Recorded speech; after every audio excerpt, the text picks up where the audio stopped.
देखो अभी हम चेक करेंगे कि फर्स्ट सेकंड मॉस्फेट ऑन कैसे होगा। अपने पास एक बोर्ड है, ठीक, लेनोवो का। पार्ट नंबर क्या है, NM-A311, ठीक है। और ये इसका स्कीमेटिक डायग्राम है। इसमें ये दोनों मॉस्फेट लगे हुए हैं। तभी हम ये समझेंगे कि जो वी इन सप्लाई ये कहाँ से आएगी, एडेप्टर से। एडेप्टर से आने वाली सप्लाई जो है वो यहाँ पे कैसे पास होगी, उसका हम अभी ये डायग्राम में समझेंगे, ठीक है। तो अब ये सबसे पहले हमको क्या देखना है कि जो मॉस्फेट लगे हुए हैं वो किस टाइप के हैं, एन चैनल है या पी चैनल, ठीक। तो आप कैसे पता करेंगे, अगर आपको सिंबल याद है आप सिंबल से पता कर सकते हैं। अगर सिंबल याद नहीं है तो आप इनके नंबर देखें, और अगर आपको नंबर की पहचान नहीं है तो इस नंबर को आप गूगल में जाके सर्च कर सकते हैं। तो वहाँ से भी आपको इन्फॉर्मेशन मिल जाएगी कि ये एन चैनल है या पी चैनल है, ठीक है। अभी जैसे ये मॉस्फेट जो लगे हुए ये दोनों पी चैनल है, ठीक। पी चैनल मॉस्फेट आपको पता है कि पी चैनल मॉस्फेट को ऑन होने के लिए उसके गेट पे नेगेटिव सप्लाई की ज़रूरत है। और एन चैनल जो होते हैं उनको पॉजिटिव सप्लाई आती है, लगभग 20-25 वोल्टेज करीब आते हैं अलग अलग मदरबोर्ड में। और एन चैनल के लिए जो होते हैं पी चैनल जो होते हैं वो 3 वोल्ट 4 वोल्ट 5 वोल्ट अलग अलग वोल्टेज आते हैं अलग अलग मदरबोर्ड में। तो इन दोनों का गेट अगर हम देखेंगे तो इन दोनों का गेट आपस में जुड़ा हुआ है। तो मतलब दोनों गेट पे जो सप्लाई आएगी एक साथ आएगी और वो क्या होंगे, वो चालू हो जाएंगे। इसके लिए क्या है, वोल्टेज डिवाइडर बनेगा, ठीक। इन दोनों मॉस्फेट को ऑन कराने के लिए क्या बनेगा, वोल्टेज डिवाइडर।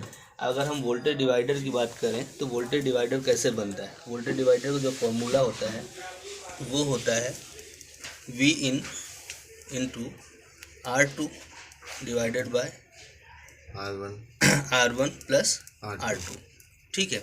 कैसे इसको समझते हैं कि जैसे ये रेजिस्टेंस एक लगी हुई है, एक दूसरी रेजिस्टेंस, ठीक। ये R1 ये R2, ठीक है। तो R1 जो होगी इस पे सप्लाई इन होगी, मतलब वोल्टेज इनपुट होगा। और R2 जो होगा उसका दूसरा सिरा क्या है, वो नेगेटिव सप्लाई से जुड़ा होना है, ठीक। और इन दोनों का जो जहाँ पॉइंट जुड़ रहे हैं यहाँ से आपको वोल्टेज आउट होगा, ठीक, ऐसा। अब अगर हम इस सर्किट में देखें तो इस सर्किट में अगर ये रेजिस्टेंस देखें तो ये पॉजिटिव लाने का काम करेगा, और ये रेजिस्टेंस ये जब ये ट्रांजिस्टर ऑन होगा मॉस्फेट तो ये नेगेटिव को पास करेगा, तो यहाँ पे नेगेटिव आएंगे, मतलब ये दोनों रेजिस्टेंस वोल्टेज डिवाइडर बनाने का काम करेंगे। तो अगर हमको वोल्टेज डिवाइडर का तरीका पता है तो हम ये समझ सकते हैं कि इन दोनों के गेट पे कितने वोल्टेज आएंगे। तो उसके लिए पहले ये समझे कि प्लस कैसे आएगा, मतलब पॉजिटिव सप्लाई यहाँ पे कैसे आएगी। उसके लिए क्या है, ये मॉस्फेट अगर हम देखें तो ये मॉस्फेट में जो डायोड लगा हुआ है वो फॉरवर्ड बायस में लगा हुआ है, मतलब एनोड सप्लाई पे क्या है आपका वी इन सप्लाई, मतलब एनोड पॉइंट पे वी इन सप्लाई आपकी आ रही है। तो वी इन आएगा तो ये क्या करेगा, डायोड फॉरवर्ड बायस में होने के कारण ये सप्लाई को पास कर देगा। तो मतलब अगर हम यहाँ 20 वोल्टेज दे रहे हैं तो यहाँ पे अगर डायोड जब भी क्या है फॉरवर्ड में सप्लाई पास करता है तो जंक्शन जो पॉइंट ब्रेक होता है क्या डायोड का नहीं कर क्या रहा है 0.7 वोल्ट का लॉस करेगा, तो करीब 19.3 वोल्ट 19.3 वोल्ट आएंगे, ठीक है। अब अगर हम वोल्टेज डिवाइडर के हिसाब से देखें, ठीक है, तो कितना यहाँ पे बनेगा कि पंखा निकालो तो कितना आएगा 15 इंटू R2 कितना है 68 डिवाइडेड बाय कितना होगा R1 कितना है 200 प्लस कितना 68, ठीक है।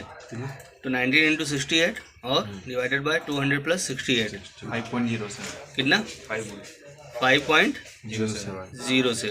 तो मतलब इतना वोल्टेज आपको आएगा।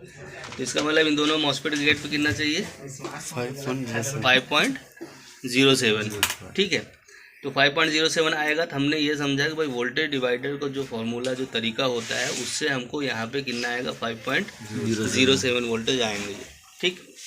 अब लेकिन अभी कंडीशन क्या है कि भाई ये ऑन होगा तभी आएगा। तो ऑन होने के लिए क्या है, इसको चाहिए सप्लाई इसके गेट पे, और ये मॉस्फेट कौन सा है, ये है आपका एन चैनल, ठीक है। एन चैनल के गेट पे क्या चाहिए पॉजिटिव सप्लाई। अब पॉजिटिव सप्लाई कहाँ से आएगा, ये जो लिखा हुआ PAC इन, ठीक।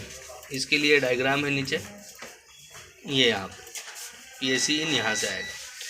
अब ये कैसे आएगा इसका भी आपको समझना है। तो ये भी वोल्टेज डिवाइडर बना के ही आएगा। तो यहाँ पे ये रेजिस्टेंस जो लगी है और ये जो रेजिस्टेंस लगी है ये R1 का काम करेगी और ये R2 का काम करेगी, क्योंकि इसका ये सप्लाई, ये सिरा क्या है, ये ग्राउंड है और ये सप्लाई पे सप्लाई आएगी प्लस पॉजिटिव। अब ये कहाँ से आएगा, ठीक, ये आएगा करीब 6 वोल्टेज।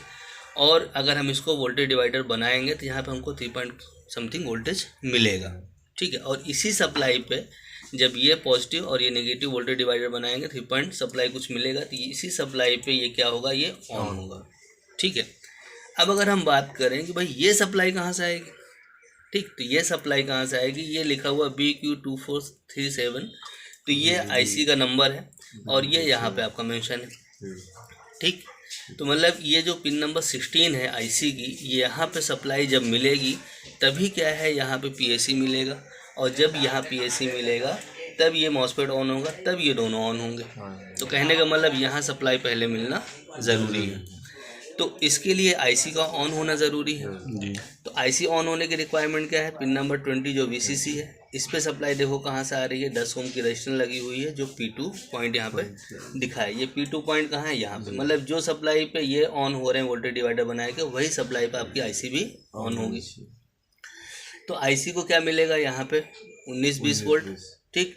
और दूसरा क्या है, जो ये AC डिटेक्ट पिन है, इस पे भी क्या है, आपको पता है कि भाई AC डिटेक्ट पिन पे वोल्टेज मिलने चाहिए। वो भी कैसे बनेंगे, एक रेजिस्टेंस ये, एक रेजिस्टेंस ये, वोल्टेज डिवाइडर आप यहाँ भी कैलकुलेट करके निकाल सकते हैं कि AC डिटेक्ट पे कितने वोल्ट बनेंगे, और ये आना ज़रूरी है।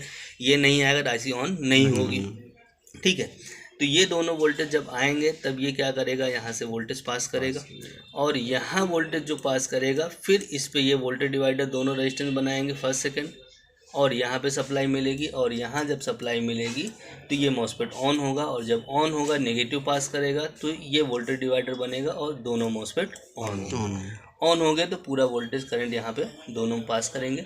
फिर ये सप्लाई जो B+ है, जिसको हम B+ बोलते हैं, इसी B+ सप्लाई पे ही पूरा लैपटॉप ऑन होगा, फिर आपका लैपटॉप आगे का प्रोसेस चालू होगा।